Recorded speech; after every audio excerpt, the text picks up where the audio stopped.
உலகெங்கிலும் நடக்கும் முக்கிய நிகழ்வுகளை குறுஞ்செய்தி வடிவத்தில் தெரிந்து கொள்ள ஆதன் செயலியை டவுன்லோட் செய்யுங்கள். ஆதன் செயலியை டவுன்லோட் செய்ய டிஸ்கிரிப்ஷனில் உள்ள லிங்கை கிளிக் செய்யவும். வாஸ்துக்கும் திருமண அமைப்புக்குமே தொடர்பு இருக்கு அப்படின்றாங்களே, உண்மையா? தென்மேற்குல ஒரு வீட்டில் உள்முளை படிக்கட்டு போட்டாங்கன்னா அந்த வீட்டில் வந்து டைவர்ஸ் இருப்பாங்க. 90s கிட்ஸுக்கு வந்து திருமணம் நடக்கிறதே ரொம்ப கஷ்டமாக இருக்குது. சிம்பிளான விஷயம், நீங்கள் ராகு கேதுவெல்லாம் ஆக்டிவேட் பண்ண வேணாம்.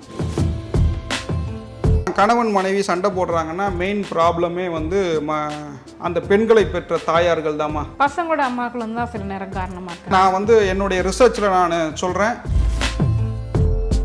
வாஸ்துவுக்கும் குழந்தையின்மை பிரச்சனைக்கும் அப்படி என்ன தொடர்பு இருக்கு? அவங்க தங்கி இருக்கக்கூடிய வீட்டில் வடமேற்கு ப்ராப்ளமா இருக்குமா, அந்த வடமேற்கு மூலையில தவறுதலாக குழந்தை செல்வம் வேணும் அப்படின்னா உச்சகட்ட பரிகாரம் சொல்றேன். யார் யாரெல்லாம் குழந்தை இல்லையோ கஷ்டப்படுறாங்களோ அவர்கள்லாம் வந்து ஹார்ட் அட்டாக்னு ஒரு ப்ராப்ளம் வந்துடும், இல்லை வேற ஏதாவது நோய் தாக்குதலுக்குள்ளாயிட்டு ஹாஸ்பிட்டலுக்கும் வீட்டுக்கும் அலையிற மாதிரி ஒரு சூழ்நிலை வரும். நிறைய பேர் வாகனம் வச்சிருப்பாங்க, இந்த ஆஞ்சநேயரை தொங்க விட்டுருப்பாங்கம்மா. அவங்க வீட்டிலலாம் வந்து பார்த்தீங்கன்னா அந்த ஹார்ட் அட்டாக் அப்படின்ற ஒரு விஷயத்தை நான் பார்க்குறேம்மா.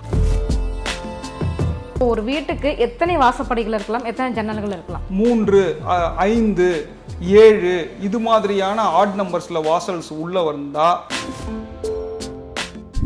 முக்கிய தகவல்களை உடனுக்குடன் தெரிந்து கொள்ள ஆதன் செயலியை டவுன்லோட் செய்யுங்கள். டவுன்லோட் லிங்க் டிஸ்கிரிப்ஷனில் உள்ளது. ஆதன் ஆன்மீக நேயர்களுக்கு வணக்கம். நம்ம ஆன்மீகம் சேனலில் ஆன்மீகம் தொடர்பான நிறைய தகவல்களை பார்த்தும் தெரிஞ்சுக்கிட்டும் வரும். அதன் மூலமாக நமக்கு நிறைய தீர்வுகளும் தெளிவுகளும் கிடைச்சிருக்கு. அந்த வகையில் இன்னைக்கு நம்ம கூட இணைஞ்சிருக்கிறாங்க வாஸ்து நிபுணர் ஜெயபிரகாஷ் அவர்கள். வாருங்கள் பேசுவோம். வணக்கம் சார். வணக்கம்மா. ஸ்ரீமதே விஷ்ணு சித்தாரே மனோநந்தன ஏதுவே நந்த நந்தன சுந்தரியே கோதாய நித்தியமங்கலம். சொல்லுங்கம்மா. திருமண வாழ்க்கை வந்து சிறப்பாக இருக்கணும் அப்படின்னு தான் எல்லாருமே நினச்சி கல்யாணம் பண்ணுறாங்க. ஆனால் அதில் பார்த்திங்கன்னா நிறைய சிக்கல்கள் வர ஆரம்பிக்கும். மிஸ் அண்டர்ஸ்டாண்டிங் ஆகிடுது, பிரிஞ்சிடுறாங்க, இல்லை பெரிய இழப்பு ஏற்படுது. இந்த மாதிரியான பிரச்சனைகள்லாம் நீங்கணும் அப்படின்னா எந்த மாதிரியான வாஸ்து அமைப்பில் இருக்கணும்? வாஸ்துக்கும் திருமண அமைப்புக்குமே தொடர்பு இருக்குது அப்படின்றாங்களே, உண்மையா? நிச்சயமா மேடம். அதாவது தென்மேற்கு என்பது கணவன் மனைவி அறை சம்பந்தப்பட்டது. தென்மேற்குலாம் யாருக்கெல்லாம் பாதிப்பு இருக்கோ, தென்மேற்குல ஒரு வீட்டில் உள்முளை படிக்கட்டு போட்டாங்கன்னா அந்த வீட்டில் வந்து டைவர்ஸ் இருப்பாங்க. தென்மேற்கு வீட்டில் நீங்க போய் செக் பண்ணுங்க போங்க. தென்மேற்கு வீட்டில் யார் வீட்டிலலாம் உள்முளை படிக்கட்டு இருக்கோ, உள்முளைனா வீட்டுக்குள்ள படிக்கட்டு தென்மேற்கு மூலையில சவுத் வெஸ்ட் கார்னர்ல படிக்கட்டு இருந்தா அவங்க வீட்டில் டைவர்ஸ் இருப்பாங்க. சார் தென்மேற்கு ப்ராப்ளம் நிறைய சினிமா ப்ராப்ளங்கள் டைவர்ஸ் ஆகுது, அப்பெல்லாம் அப்படிதான். ஆமா, அவங்க வீடு அப்படிதான் இருக்கும். நான் பார்க்கல, நீங்க போய் செக் பண்ணீங்கன்னா, நீங்க ஒரு மீடியா ஃபீல்ட்ல இருக்கீங்க, நீங்க செக் பண்ணீங்கன்னா அப்படிதான் இருக்கும். தென்மேற்குல தான் அந்த இடத்துல படிக்கட்டு இருக்கும். தென்மேற்குல என்ன பண்ணியிருப்பாங்கன்னா தவறுதலாக உள்மூலையில் பாத்ரூம் போட்டிருப்பாங்க, தென்மேற்குல செப்டிக் டேங்க் வந்துடும். இது மாதிரியான விஷயங்கள் தென்மேற்குல வந்துருச்சுன்னா அவர்கள் வந்து திருமணம் தடைபடும். வடமேற்கும் கொஞ்சம் கனெக்டடு. வடமேற்கு என்பது வெளியேற்றுவது. அப்போ திருமணம் நடக்கணும் அப்படின்னா தென்மேற்கும் வடமேற்கும் ப்ராப்ளமாக இருந்தால், வடகிழக்கில் தவறுதலான விஷயங்கள் இருந்தால் ஆண்களுக்கு திருமணம் தள்ளி போகும். இப்போ நிறைய 90s கிட்ஸுக்கு வந்து திருமணம் நடக்கிறதே ரொம்ப கஷ்டமாக இருக்குது. சிம்பிளான விஷயம், நீங்கள் ராகு கேதுவெல்லாம் ஆக்டிவேட் பண்ண வேணாம். எங்கேயும் போய் உட்காந்துட்டு பூஜைலாம் பண்ண வேணாம். திருமணம் ஆகாத ஒரு கன்னி பெண்ணுக்கு 1 கிராம் தங்கம் வாங்கி கொடுங்க. இல்லைன்னா திருப்பதியில் ஒரு 1/2 கிராம் தங்கத்தை போடுங்களேன் உண்டியல்ல, ஷியோராக கல்யாணம் ஆகிடும். இவ்வளோதான் விஷயம், இவ்வளோதான் சூட்சமே. தென்மேற்குல ஏதாவது ப்ராப்ளம் வந்துருச்சு, கணவன் மனைவி சண்டை போடுறாங்கன்னா என்ன விஷயம் சொல்லுங்க? அதான் உள்ள படிக்கட்டு இருக்கும் சொன்னீங்களே, அதானே? இல்லைம்மா, கணவன் மனைவி சண்டை போடுறாங்கன்னா மெயின் ப்ராப்ளமே வந்து அந்த பெண்களை பெற்ற தாயார்கள் தாம்மா. அவர்கள் தான் மிகப்பெரிய ரோல் பிளே பண்ணுறாங்க. நிறைய இடத்துல டைவர்ஸுக்கு காரணமே அந்த பெண்களுடைய அம்மாக்கள் தான். அம்மாக்கள், பசங்களோட அம்மாக்கள் வந்து தான் சில நேரம் காரணமாக இருக்காங்க. மாமியார் கொடுமை, அதாவது சொல்லுங்க. அதெல்லாம் அம்மா நிறைய இடத்துல அதெல்லாம் கிடையாதுமா. நான் வந்து என்னுடைய ரிசர்ச்சில் நான் சொல்கிறேன், பெண்கள் எதுக்கு எடுத்தாலும் அவங்க அம்மாவுக்கு ஃபோனை தூக்கி வச்சுட்டு பேசுகிறதாம்மா பிரச்சனையாக இருக்கிறது. இதுதான் தென்மேற்கு ப்ராப்ளமாக வருகிறது. யார் திட்டினாலும் பரவாயில்ல, உண்மை இதுதான். கண்டிப்பாக கமெண்ட்டில் திட்டுவாங்க. பரவாயில்லம்மா, உண்மையை பேசினா நிறைய இடத்துல திட்டுவாங்க தான்மா செய்யணும்.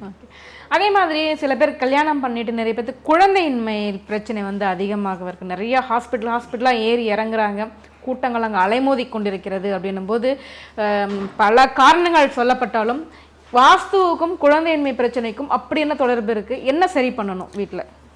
அதாவது குழந்தையின்மை பிரச்சனையில வந்து நிறைய பெண்கள் வந்து ஃப்ரஸ்ட்ரேஷனாக இருக்காங்க. ஆமாம். ஃபெர்டிலிட்டி சென்டர்ஸ்க்கு நிறைய பெண்கள் போகிறத நான் பார்க்குறேன்.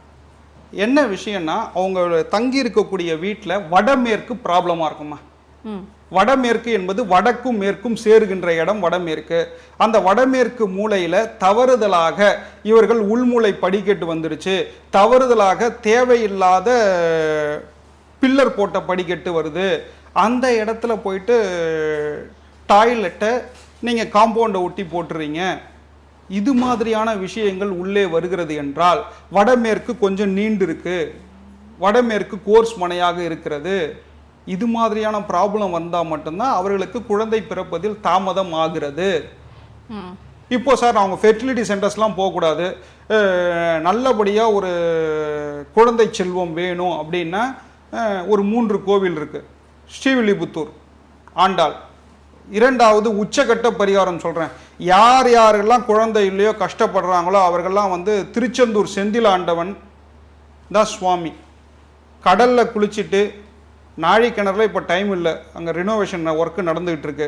ஆக்சுவலாக பார்த்தா நாழி கிணறுல குளிச்சுட்டு, கடலில் குளிச்சுட்டு, சுவாமியை பார்த்துட்டு மடிப்பிச்சை எடுக்கணும். மடிப்பிச்சை தான் உச்சகட்ட பரிகாரம். அந்த மடிப்பிச்சையை எடுத்துட்டு என்ன சார் பண்ணுறதுன்னு கேட்பாங்க. ஹோட்டலில் சாப்பிட்டு வந்துடுங்க அந்த காசு, இல்லை அந்த காசு கம்மியாக இருக்கா உங்கள் காசை கொடுத்து சாப்பிட்டு வந்துடுங்க, இல்லைனா உங்கள் வீட்டுக்கு அரிசி பருப்பு வாங்கிக்கோங்க அந்த காசில். மடிப்பிச்சை உச்சகட்ட பரிகாரம். மடிப்பிச்சை எடுத்தால் ஷோராக குழந்தை உண்டுமா. செந்தில் ஆண்டவன் கொடுப்பார். ஆண்டிகளால் கட்டப்பட்ட ஆலயம் அது. நிச்சயமாக நடக்கும். இவ்வளோதான் விஷயமா. அதே மாதிரி ஒரு சிலர் பார்த்தீங்கன்னா ஆசை வீடு வாங்கிடுவாங்க, கட்டிடுவாங்க, அந்த வீட்டில் போய்ட்டு நிம்மதியாக ஒரு மாதம் கூட இருந்திருக்க மாட்டாங்க. அதுக்குள்ளே ஹார்ட் அட்டாக்னு ஒரு ப்ராப்ளம் வந்துடும், இல்லை வேறு ஏதாவது நோய் தாக்குதலுக்குள்ளாயிட்டு ஹாஸ்பிட்டலுக்கும் வீட்டுக்கும் அலையிற மாதிரி ஒரு சூழ்நிலை வரும். என்ன பிரச்சனையாக இருக்கும்? அப்படி என்ன பிரச்சனையாக இருக்கும்? அந்த வீட்டில் என்ன வாஸ்து குறைபாடு இருக்கும்? ஒரு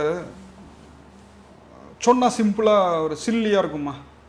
இப்போ நீங்கள் ஒரு நிறைய பேர் வாகனம் வச்சுருப்பாங்க, அந்த வாகனத்தில் வந்து இந்த ஆஞ்சநேயரை தொங்க விட்டுருப்பாங்கம்மா. ஆமாம் சார். அது சொல்கிறதுக்கு ரொம்ப சில்லித்தனமாக இருக்கும். அந்த ஆஞ்சநேயரை யாரெல்லாம் தொங்க விட்டுருக்காங்களோ அவங்க வீட்டிலலாம் வந்து பார்த்தீங்கன்னா அந்த ஹார்ட் அட்டாக் அப்படின்ற ஒரு விஷயத்தை நான் பார்க்குறேம்மா. ஹார்ட் சம்பந்தப்பட்ட விஷயமாக நான் அதை பார்க்கிறேன். ஆஞ்சநேயர் என்பவர் வந்து வடமேற்கு சம்பந்தப்பட்டவர். ஒரு வீட்டில் வடமேற்கு மூளை யாருக்கெல்லாம் பாதிக்கப்படுகிறதோ அவர்களுக்கெல்லாம் வந்து இந்த ஹார்ட் அட்டாக்ன்ற ஒரு விஷயம் உள்ளே வருகிறதுமா. கடவுள் தானே சார், எல்லா சாமியும் ஒன்று தானே, அந்த சாமி படத்தை மாட்டினதுனால ஹார்ட் அட்டாக் வருமா என்ன? இல்லை, நல்ல கேள்விமா. ஒவ்வொரு திக்குக்கும் ஒவ்வொரு கடவுள் இருக்குமா. அதாவது வடகிழக்குக்கு வந்து திருவொற்றியூர் வடிவுடையம்மன், தென்கிழக்குக்கு வந்து காஞ்சிபுரம் காமாட்சிமா, தென்மேற்குக்கு தஞ்சாவூரில் இருக்கக்கூடிய புன்னைநல்லூர் மாரியம்மன்மா, வடமேற்குக்கு வந்து ஆஞ்சநேயர்மா அல்லது குருவாயூரில் இருக்கக்கூடிய பாலகிருஷ்ணர்மா. ஒவ்வொரு இடத்து நம்மளுடைய முன்னோர்கள் எல்லாம் முட்டாள்கள் அல்ல. அந்த விக்கிரகங்களில் போய் நீங்கள் செக் பண்ணி பார்த்தீங்கன்னா தெரியும். நான் பிரயாணப்பட்டிருக்கேன். அந்த விக்கிரகங்கள் இருக்கக்கூடிய இடம் வடமேற்கில் இருக்கும். நீங்கள் திருவொற்றியூர் வடிவுடையம்மனை போய் பார்த்தீங்கன்னா வடகிழக்கில் இருப்பா அம்பாள், அவ்வளோ அற்புதமாக அழகாக இருப்பா. காஞ்சிபுரம் காமாட்சி அம்மனை போயிட்டு நீங்கள் செக் பண்ணிங்கன்னா கேவல கும்ப நிலையில் அம்பாள் உட்கார்ந்துட்டுருப்பா, தென்கிழக்கு நோக்கி உட்கார்ந்துட்டுருப்பா. நீங்கள் கேட்டீங்கல்ல ஆஞ்சநேயர் கடவுள் தானே சார்னு, அந்த ஆஞ்சநேயர் எங்கே இருக்காருன்னா ஒவ்வொரு கோவில்லையும் வடமேற்கு திக்கில் இருப்பார்மா. அந்த வடமேற்கு என்பது மனசு சம்பந்தப்பட்டது, அந்த வடமேற்கு என்பது ஹார்ட் சம்பந்தப்பட்டது. அப்போ ஹார்ட் அட்டாக் வந்து வடமேற்கு யாருக்கெல்லாம் தவறுதலாக இருக்கிறதோ அவர்களுக்கெல்லாம், வடமேற்குல பள்ளம் இருக்குன்னு வச்சுங்க இயற்கையா, அவர்களுக்கெல்லாம் வந்து ஹார்ட் அட்டாக் வந்துருமா. பைபாஸ் சர்ஜரி பண்ணியிருப்பாங்க. அப்போ வடமேற்கை நாம் சரி செய்து கொள்ளுகின்ற பட்சத்தில் நமக்கு இந்த ஹார்ட் சம்பந்தப்பட்ட இஷ்யூஸ் வந்து உள்ள வராது. இவ்வளவுதான் விஷயம். சரி, ஓகே சார்.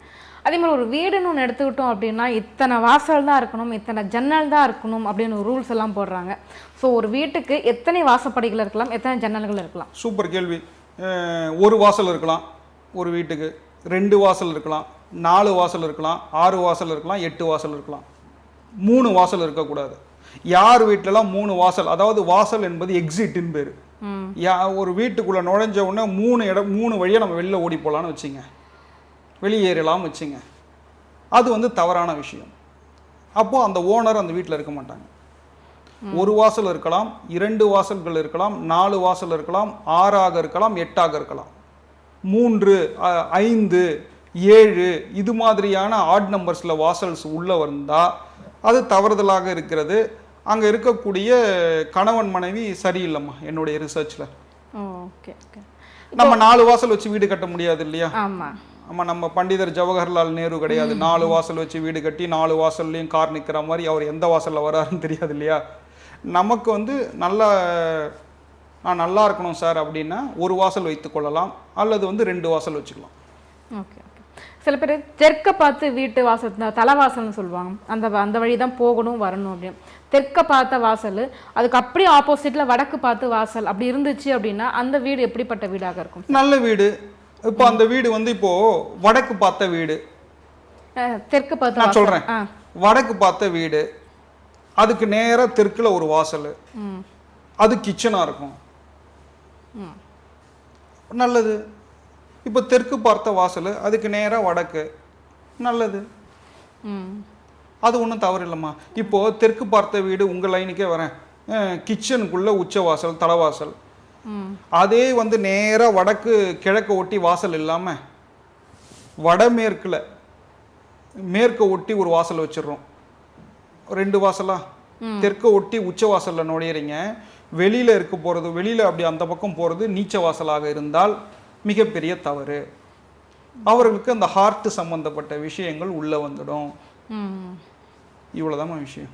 ஓகே. சில பேர் அந்த ஆண்மனை பெண்மனை அப்படின்லாம் சொல்லுவாங்க. நிலத்தில் எப்படி சார் ஒரு ஆண் பெண் அப்படின்னு சொல்லிட்டு கிளாரிஃபை பண்ணுறது? ஆண்மனை பெண்மனை, 2வது வந்து இந்த புதன் வாசல் கேது வாசல் இதெல்லாம் சொல்லுவாங்கம்மா. நான் அந்த அமைப்புகளுக்குள்ளே நான் வரமாட்டேம்மா. சிம்பிளாக ஒரு விஷயம் சொல்கிறேன். வடகிழக்கு என்பது ஆண்கள் சம்பந்தப்பட்ட விஷயம், தென்மேற்கு என்பது ஆண்கள் சம்பந்தப்பட்ட விஷயம், தென்கிழக்கு என்பது பெண்கள் சம்பந்தப்பட்ட விஷயம், வடமேற்கு என்பது பெண்கள் சம்பந்தப்பட்ட விஷயம்மா. ஓகே. இதை மட்டும் பார்த்துக்கிட்டாலே போதும். இதை மட்டும் பார்த்துக்கிட்டா போதும், அமைப்பை பார்த்துக்கிட்டா போதுமா. நம்ம வந்து சார் நீங்கள் சொல்கிற மாதிரி ஆண்மனை பெண்மனை பார்த்து ஆயாதி குழி கணக்கெல்லாம் பார்த்து நம்ம ஒரு வீடு கட்டினோன்னா அது வந்து நம்ம ஒரு 70-80 சென்ட்டில் ஒரு அரண்மனை கட்டினா நம்ம ஆயாதி குழி கணக்கு பார்க்கலாமா? நம்ம கட்ட போகிற வீடோ 850 ஸ்கொயர் ஃபீட்டு இல்லை 1000 ஸ்கொயர் ஃபீட்டு, இதில் வந்து ஆயாதி குழி கணக்கு எடுபடாது. அமைப்புகள் மட்டும்தான் பேசும். வடகிழக்கில் ஹாலு, தென்கிழக்கில் கிச்சனுக்குள்ளே கிழக்கு பார்த்தா மாதிரி பூஜை ரூமு, தெற்கு நடுப்பகுதியோ அல்லது மேற்கு நடுப்பகுதியோ நம்ம படிக்கட்டு வைத்து கொள்ளலாம். தென்மேற்கில் மாஸ்டர் பெட்ரூமு, வடமேற்கில் ஒரு பெட்ரூமு, இவ்வளோதான் விஷயம். சிறப்பான வீடு. உச்ச வாசல் பக்கத்தில் ஜன்னல், வடக்கும் கிழக்கும் ஜன்னல் இருந்தால் சால சிறந்தது. குடிகாரர்கள் உள்ளே இருக்க மாட்டார்கள்மா. இவ்வளோதான் விஷயம். யார் வீட்டிலலாம் குடிகாரர்கள் உள்ளே இருக்கிறார்களோ அவர்களெல்லாம் கிழக்கு மூடப்பட்ட வீடாக இருக்கும்.